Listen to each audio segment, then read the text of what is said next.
Bueno, hablemos de la angina estable, de la visión del clínico. Me pidieron que hiciera la confrontación entre el tratamiento médico y el intervencionismo. Y el primer mensaje que quiero enviar es que son falsos opuestos, que son opuestos que se complementan, que son necesarios el uno del otro.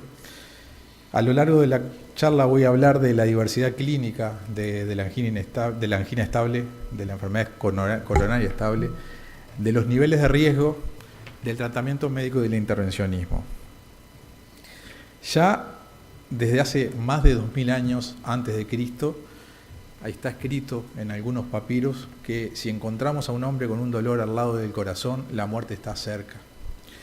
Y eso hace que tanto los médicos como los pacientes vivamos al dolor anginoso como una cierta ansiedad y con ciertos elementos de gravedad. La angina estable crónica tiene una particularidad que es muy compleja, es sumamente compleja, tiene inmerso en su fisiopatología la inflamación, la enfermedad coronaria ateromatosa, el vasoespasmo, la enfermedad microcirculatoria, la disfunción endotelial. Y para colmo de males, esos pacientes que tienen enfermedad crónica estable, que suelen ser muchas veces enfermos añosos, tienen comorbilidades como enfermedad pulmonar obstructiva crónica, enfermedad renal crónica, anemias de diversas causas, que hace que el entender a la enfermedad, evaluarla para hacer un correcto tratamiento, muchas veces es un verdadero desafío. En realidad, cuando uno está enfrente a un paciente con una enfermedad coronaria estable, el paso fundamental es el diagnóstico, pero más que el diagnóstico es la evaluación del riesgo del paciente, la evaluación pronóstica, porque es la que nos va a definir la estrategia terapéutica que vamos a tomar con este paciente. Lo primero que tenemos que hacer es un buen tratamiento médico, decidir si en algún momento lo vamos a enviar a la sala de hemodinamia. Si lo enviamos a la sala de hemodinamia y confirmamos enfermedad coronaria, vamos a tener que decidir si lo vamos a revascularizar. Y si lo revascularizamos, tenemos que decidir por qué método. Y una vez que realizamos estas medidas, tratamiento médico, intervencionismo, tenemos que hacer un buen control de los pacientes para establecer una buena estrategia de prevención secundaria. Cuando hablamos de niveles de riesgo, es lo que todos conocen. Las pruebas funcionales como la ergometría nos determinan que existe un espectro de estos pacientes con riesgos muy diferentes, desde aquellos que tienen un riesgo bajo con una mortalidad anual menor al 1%, con aquellos que tienen riesgo alto que tienen una mortalidad anual mayor al 3%. Lo mismo las técnicas de imagen, que cuando tenemos una isquemia inducible en más del 10% del miocardio, del ventrículo izquierdo, esos son pacientes que tienen riesgo elevado de eventos y de muerte. Y lo mismo, lo que decían en la conversación inicial, la angiotomografía coronaria, lo mismo que la coronariografía. Hoy sabemos que la anatomía coronaria también es un elemento pronóstico de la enfermedad coronaria estable. Cuanto más compleja la enfermedad, cuanto más extendida, cuanto más compromiso de tronco y de idea proximal, son pacientes con mayor riesgo de muerte y de eventos como el infarto. Existen otros predictores que nos pueden decir que una población de angina estable puede tener peores pronósticos, como por ejemplo la presencia de proteína C reactiva que refleja inflamación, el infarto previo. No es lo mismo un paciente con angina estable sin infarto previo, sin enfermedad muscular, que con ya compromiso del músculo cardíaco. Los diabéticos marchan mal en toda la medicina, en toda. El sexo masculino, la edad avanzada y sobre todo la función ventricular, la función sistólica es un elemento predictor de mal pronóstico. Acá está bien esquemático 3 factores fundamentales que tenemos que evaluar cuando tenemos un paciente con angina estable. La isquemia, el quantum isquémico, ese 10% del ventrículo izquierdo en riesgo. La disfunción sistólica, cuanto más disfunción sistólica peor es. Y también, si conocemos la anatomía coronaria es un elemento que nos define el pronóstico de los pacientes, da información pronóstica, no es solo diagnóstica. Como esquema general, el tratamiento médico tiene 2 grandes objetivos. Por un lado, el alivio de síntomas y por el otro lado, el tratamiento del pronóstico, la mejoría de la cantidad de vida de los pacientes que tienen esta cardiopatía. Cuando hablamos de los alivios de síntomas, tenemos fármacos de primera línea y de segunda línea. En primera línea, siempre los nitratos de acción corta. a los cuales le agregaremos beta bloqueantes o bloqueantes de los canales de calcio si la frecuencia cardíaca está baja. ¿No? Son bloqueantes de los canales calcios dihidropiridínicos que se utilizan asociados a los beta bloqueantes y a los nitratos de vida corta si la frecuencia cardíaca no está elevada, porque si no, no conviene que estos pacientes estén con frecuencias cardíacas rápidas. Y en segunda línea, que muchas veces se transforman en fármacos de primera línea, están la ivabradina, los nitratos de vida prolongada, el nicorandil, ranosalina, la trimetazidina. Y como prevención de eventos es importante el estilo de vida del paciente, el control de los factores de riesgo, la educación. Estos pacientes tienen una enfermedad crónica que van a convivir con ella todo el resto de su vida y es importante que se eduquen para promover la prevención secundaria. Y entre las drogas para prevenir eventos, la aspirina, las estatinas, los IECA o los ARA2. Y ahí, siempre navegando con nosotros, en un paciente con angina estable crónica y con tratamiento médico óptimo, está la posibilidad de tener que mandarlo a hemodinamia para hacer una angioplastia transluminal percutánea o a la cirugía cardíaca de revascularización. ¿Qué sabemos con los estudios contemporáneos de la cardiopatía isquémica estable? Que los beta bloqueantes los usamos, nadie se le ocurre no utilizar beta bloqueantes en un paciente con angina estable crónica, pero no hay estudios en ese escenario que los demuestren como que realmente cambian el pronóstico de puntos finales duros. Lo mismo con los bloqueantes de los canales de calcio, el Action Trial no pudo demostrar beneficios duros de mortalidad. Los nitratos lo mismo, a nadie se le ocurriría hoy hacer un estudio randomizado con nitratos y placebos en un paciente con angina. La ivabradina tiene algunos estudios que muestran que se benefician en individuos con ritmo sinusal y con frecuencia cardíaca mayor de 70 ciclos por minuto, sobre todo pacientes que tienen comorbilidades y que estamos limitados con el tratamiento con los beta bloqueantes. El nicorandil no tiene grandes estudios randomizados. La trimetazidina está en espera del estudio ATP-CI, que es un estudio en pacientes que van a intervención. Y la ranolacina también tiene estudios que han demostrado beneficios en la isquemia miocárdica. Esto es algo para mí interesante de mostrarles, que es el cambio de la capacidad funcional que puede tener un individuo que está con una enfermedad isquémica estable en tratamiento con beta bloqueantes, en este caso con bisoprolol 5 miligramos días, en el cual el tratamiento es insuficiente y se ubican dos escenarios los cuales se comparan. Uno es aumentar la dosis del bisoprolol al doble, 5 miligramos 2 veces al día, es lo que ven en el panel de la derecha. Y en el panel de la izquierda lo que se le hace es al bisoprolol de 5 miligramos se le agrega ivabradina 7,5 miligramos 2 veces al día. Y es notorio la mejoría de la capacidad funcional de los pacientes en el escenario de la ivabradina más el beta bloqueante comparado con el aumento de la dosis del bisoprolol. ¿Qué es lo que sabemos hasta ahora en el escenario de la angina estable? Que uno de los principales factores pronósticos es la cantidad de isquemia inducible de estos individuos. O sea que uno de los elementos que nosotros tenemos que determinar en los pacientes que tienen angina estable es la cantidad de isquemia, la cantidad de miocardio que está en riesgo isquémico. Lo otro que sabemos es que la angioplastia de lesiones isquémicas disminuye la incidencia de eventos, mientras que la angioplastia realizada en lesiones que no son isquémicas puede agravar el escenario. Y eso lo encontramos en el estudio Courage y en FAME. La angioplastia guiada por reserva de flujo fraccional reduce la incidencia de infarto y muerte como punto combinado en el estudio FAME cuando se compara con la angioplastia guiada por angiografía, por el ojo del operador. La angioplastia es una estrategia superior al tratamiento médico para aliviar síntomas. Eso aparece en el Courage, en FAME y en Syntax. Los grandes, y esta es la peor noticia, que los grandes estudios clínicos randomizados han fracasado en demostrar la superioridad de la angioplastia sobre tratamientos médicos en términos de mortalidad. Y el ejemplo que vamos a analizar brevemente es el Courage. El tema es que el Courage no es un estudio que compara tratamiento médico versus intervención. El Courage compara estrategias. ¿Por qué digo esto?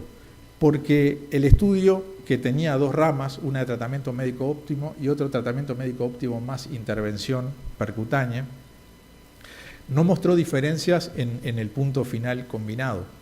Pero si uno analiza la rama de tratamiento médico óptimo, este es un trabajo en el cual se definía por intención de tratar, y los grupos se estudiaban de acuerdo a qué grupo habían entrado, si era el tratamiento médico o el tratamiento médico más angioplastia. Y el grupo que va a tratamiento médico, la tercera parte, 32.6%, fueron a intervención. La tercera parte del grupo de tratamiento médico terminó con una intervención. Por lo tanto, lo que define el Courage es que si uno tiene un enfermo con angina estable crónica y decide entrar por tratamiento médico óptimo y en el correr del tiempo decide cruzarse a la vereda de frente y hacerle angioplastia, es una medida similar en resultados que si lo manda derecho de primera a la sala de hemodinámica para hacer angioplastia. Eso es lo que nos dice el Courage. Fue un estudio guiado por angiografía, y de este estudio se dice que el 35% de las lesiones no eran isquémicas. De las 35% de las lesiones que se trataron en el Courage no eran isquémicas, y la reserva de flujo fraccional no mostraba niveles de isquemia como para que fuera beneficioso la angioplastia. Y a su vez, un 15% de las lesiones leves no fueron tratadas y eran isquémicas. Esto hace que haya una cierta sesgo en contra de la angiografía, de la angioplastia. Y lo que les decía al principio, en el grupo de tratamiento médico, la tercera parte de los pacientes fueron derivados a angioplastia, porque los pacientes podían ser derivados a angioplastia por indicación del médico tratante. El FAME2 es un estudio que es bastante interesante por cómo fue diseñado. Son enfermos con enfermedad coronaria estable que son enviados a una angioplastia con stent farmacoactivos y que tenían lesiones de 1, 2 o 3 vasos. A todos se les hace la reserva de flujo fraccional. Los que tenían al menos una lesión con el reserva de flujo menor o igual a 0,80, que es el punto de corte que se utiliza para que una lesión sea significativa y genere isquemia, esos individuos, que son los que vemos acá en el panel de la izquierda, eran randomizados o a angioplastia más tratamiento médico o a tratamiento médico. Y los que tenían reserva de flujo fraccional mayor de 0,80, esos no se angioplastiaban, se quedaban en un grupo de testeo, un grupo de registro, que iban todos a tratamiento médico. Y se hizo un seguimiento en unos 6 meses y después hasta 5 años. Y estos son los resultados.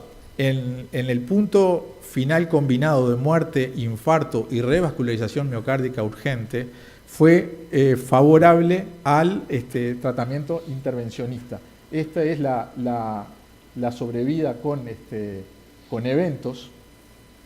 Esta es la incidencia de eventos con tratamiento médico, y esta es la incidencia de eventos con la angioplastia, y que están comparables con los individuos que están en tratamiento médico que tenían lesiones no isquémicas según la reserva. Y la diferencia de este punto final combinado era a expensas de la urgencia a la revascularización. O sea que no era por menor mortalidad o por menor incidencia de infarto, sino porque necesitaban revascularizarse menos en la evolución. Pero fíjense en esos pacientes del FAME2 que iban a revascularización de urgencia. El 51% tenían angina inestable, el 21% tenían un infarto porque tenían troponinas alteradas y el 26% tenían angina inestable más alteraciones del electrocardiograma. Si ustedes toman solo la porción de infartos del 21% y del 26% de anginas con alteraciones electrocardiográficas, esos son los individuos que vemos habitualmente con síndromes coronarios agudos de alto riesgo, con troponinas y con alteraciones electrocardiográficas. Y cuando uno analiza la curva de sobrevida de eventos en ese grupo de pacientes, en esa mitad de los del FAME2 que tuvieron síndromes coronarios agudos de alto riesgo, era mucho mayor la incidencia en los que tenían tratamiento médico óptimo que en los que tenían tratamiento intervencionista. Y esto es una chicana, los pacientes que tienen un síndrome coronario agudo de alto riesgo por troponinas o por alteraciones de electrocardiograma generalmente marchan peor. O sea que, en definitiva, si podemos con la angioplastia evitar esos pacientes, entonces esto podría ser tomado por la periferia como un beneficio del tratamiento. Un mimo para Leandro, el Syntax en el primer año mostró a favor la cirugía de revascularización sobre la angioplastia, más muertes en el grupo de angioplastia, más stroke en el grupo de cirugía cardíaca y más necesidad de revascularización urgente en el grupo de angioplastia. Infartos de miocardio, había una tendencia en el grupo de angioplastia, pero no fue significativa. Cuando se hace el análisis al tercer año, tanto muerte como infarto de miocardio como necesidad de revascularización fue más frecuente en el grupo de angioplastia y en el grupo de cirugía más frecuente la incidencia de stroke. ¿Qué dicen las guías a modo de conclusión?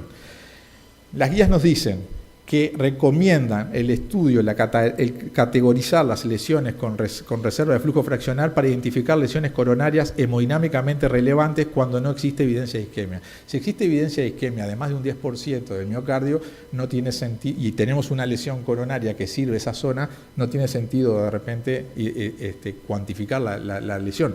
Pero si no lo tenemos, para revascularizar una arteria coronaria deberíamos tener presente este precepto. Se recomienda revascularizar lesiones coronarias con flujo de reserva que sean menores de 0,80 en pacientes que tienen angina o prueba funcional positiva, y no se recomienda la revascularización en estenosis intermedias que no tienen isquemia demostrada o que tienen una reserva de flujo fraccional que no tienen menor de 0,80 o que tienen más de 0,80. Lo que dicen las guías respecto a la revascularización de los pacientes que están en tratamiento médico óptimo es que se recomienda, son indicaciones para mejorar el pronóstico y para mejorar los síntomas. Hay que tener presente cuál es el objetivo que estamos utilizando. Se recomienda el abordaje del Heart Team, es decir, que hay que discutir cuál es el mejor método para revascularizar a los pacientes que tienen una lesión de tronco no protegido, 2 o 3 vasos, diabetes o comorbilidades. Las estenosis del tronco mayor del 50% tienen indicación 1A tanto para el pronóstico como para aliviar síntomas. Las estenosis, la DA proximal, más del 50%, si tienen una reserva de flujo fraccional menor de 0,80 o si tienen una isquemia claramente demostrada, y así, para abreviar, todas las indicaciones están ahí en la guía. Y para terminar, porque la medicina no tiene límites y los médicos menos,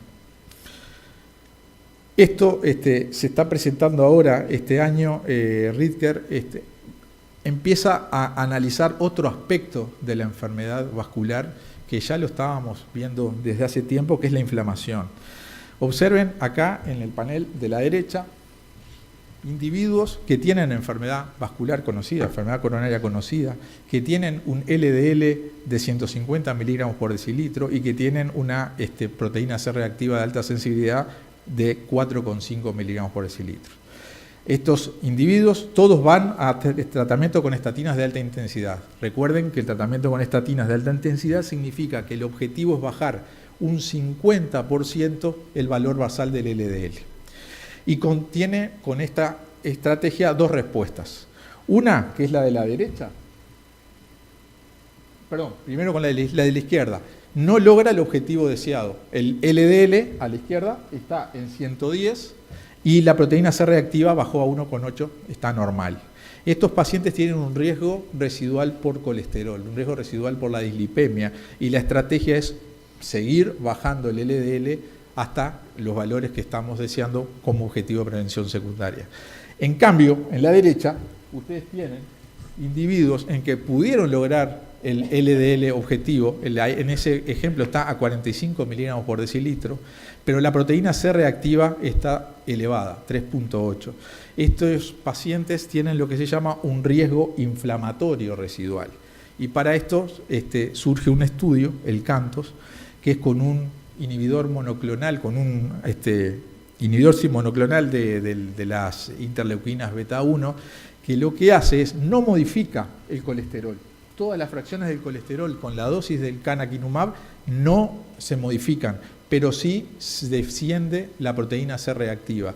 Y descendiendo la proteína C reactiva en estos individuos se encontraron la menor cantidad de eventos del punto final combinado de este estudio, que era stroke, infarto y muerte.